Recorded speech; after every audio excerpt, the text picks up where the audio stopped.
Hello witches, good morning. This is going to be the second time I tried to make this video because once again, I do not know why, but my phone just cut off. It just turned off. And as you know, I do my videos on my camera, that's why I'm not able to do like the pretty openings and the music and all that. I just do it for my phone because I am not very skilled with technology and cameras, and I had a camera and it mysteriously ended up missing. I'm pretty sure somebody stole it. I will not name who. But yeah, so I'm very upset about that. But anyway, so this is, are you okay? Oh, sorry, my daughter's out here with me and she just fell. She falls, she's like her mom. He said, we play hard and we fall even harder sometimes. But say she's tough. She is one tough cookie. Anyway. These are, what you're looking at are my moonflowers. Some of them. They're outside. One tough cookie. Did you hear that?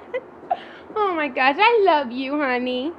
That's my little witch. My little baby witch. She says, Mommy, I'm a little witch. I love her. That's my best friend in the whole world. Don't break that. Okay. Well, I actually had a whole bunch of moonflowers. These are some of them that I picked just not too long ago and they're drying out. I don't like that they're sitting directly in the sun. But it's just for right now so you can see them. And I'm sorry I keep moving the phone around and everything. But, yeah, honey, be careful.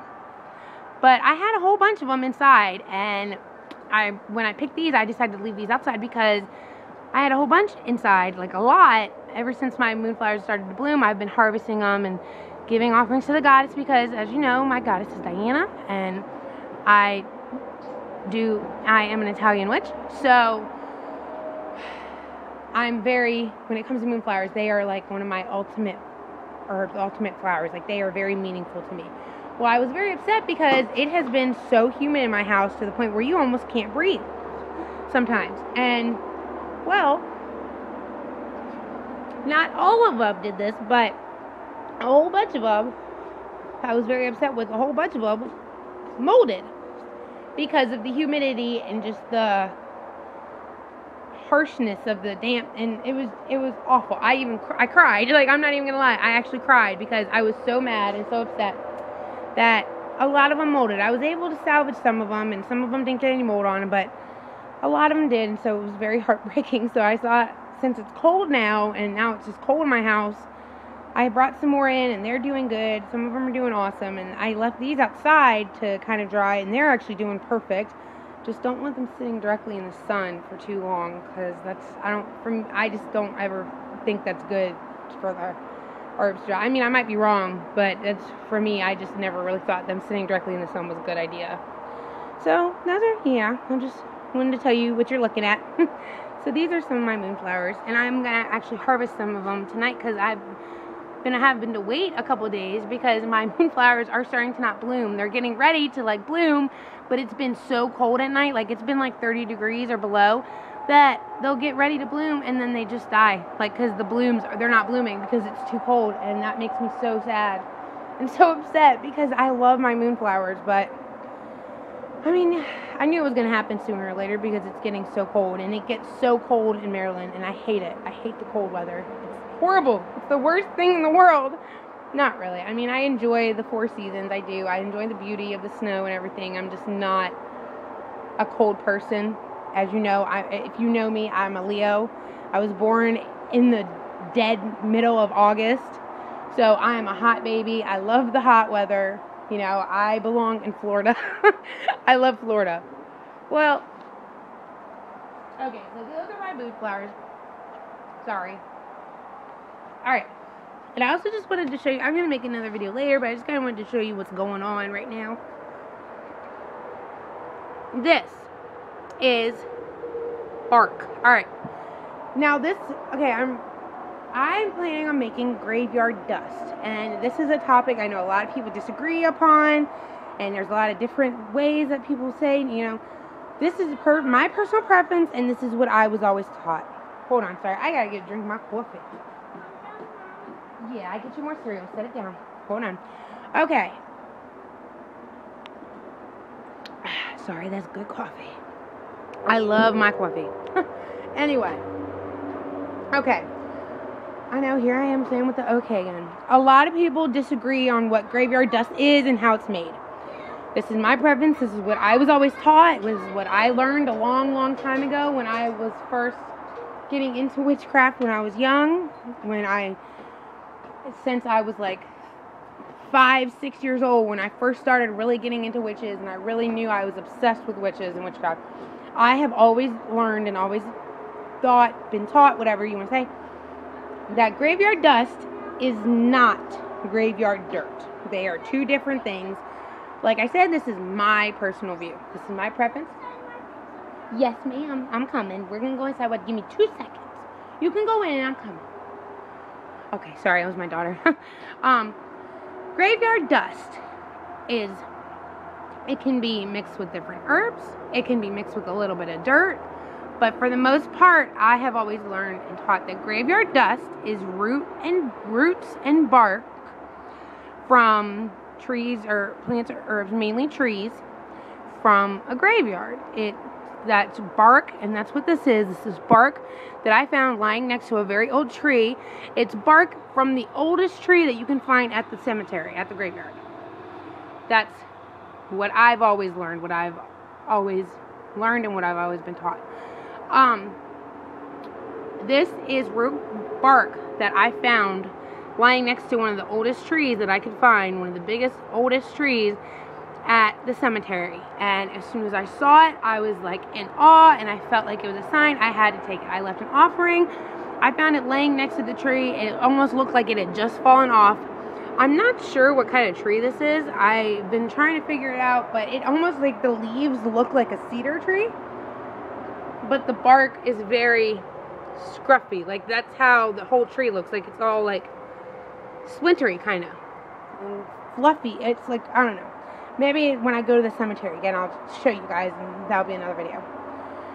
So it is bark and roots, and sometimes a lot of people put mullein in it, which I love mullein. I think that is an amazing herb. It is very well for darker types of magic, especially it's associated with Hecate.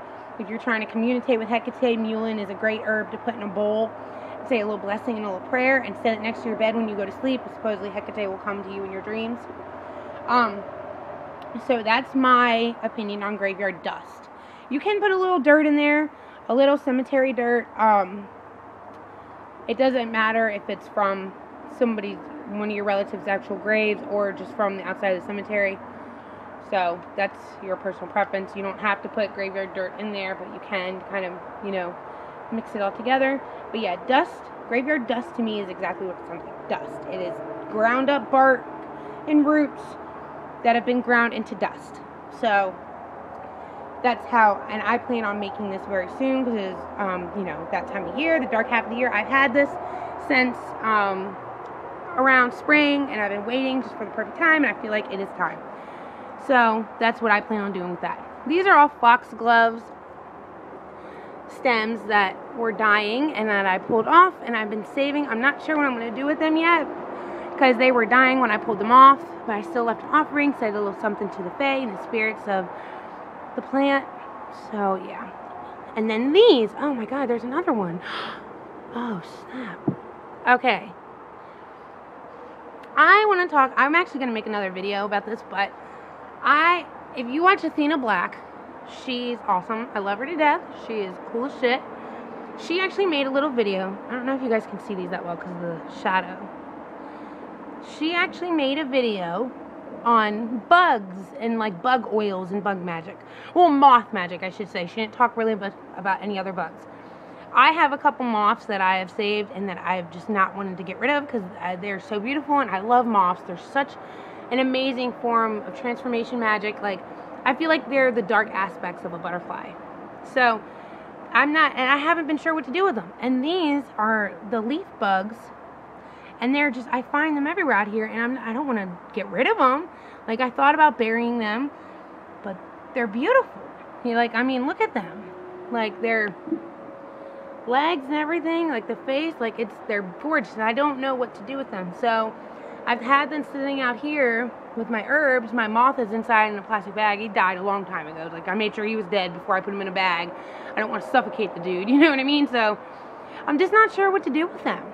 I want to do some kind of something with them. Like, I know some people would crush them up or something. I don't really know many aspects of, like, correspondences of these types of bugs. These are just, you know, new. I guess these are the leaf bugs. They're not. I mean, they might be grasshoppers, but I don't think so because they have, like, the leaf bug look. You know, I don't know. I'm going to have to look into that more. But I just wanted to show you guys that because I just thought that was so cool. Like, after her video, I saw and I just, oh no, they keep sticking to stuff with their legs. Oh no, oh my god. His leg just fell off. Oh dude, I am so sorry. Now I feel like an asshole. Well, yeah, I'm gonna have to fix that. Oh man, dude, I'm so sorry. It's what you get for trying to mess with him with one hand. But yeah, so I just wanted to show you guys that. And I mean, if anybody does know exactly what kind of bugs, I'm pretty sure they're leaf bugs. They might be grasshoppers, but I don't think so. But, you know, if anybody knows, like, aspects or correspondences of these, or if they've used them before, or what they could be used for, let me know, hit me up, you know, because I'm into that kind of magic, obviously. I know some people would look at that as kind of, like, gross, or some people don't like using animal parts and stuff, so, I'm sorry, but I do. I feel like if an animal is already dead, you know, I feel like that animal should be honored through and through, to every last part. I do not agree with killing animals. I'm not into, like, animal sacrifices or anything like that. I was a vegetarian for, like, 10 years, so I'm not a vegetarian anymore, but, I mean, I am all for animal rights, and I feel like, to me, that animal should be honored for every aspect of it. So, that's my personal view and preference on it. Yeah. So, I just wanted to show you guys this. I have to go. My daughter's inside by herself, and I cannot leave her in there for too long, because who knows what she'll get into. So, I just wanted to show you guys that, kind of give you a little update of what's going on, what I'm thinking about doing. A little fun stuff. Alright, guys. I'm going to make another video here today soon sometime, because there's a lot of things I want to talk about. But we'll get to that later. Alright, much love. Kisses. Blessed be. Have a wonderful day, because today is my day off. Alright. Bye, you guys.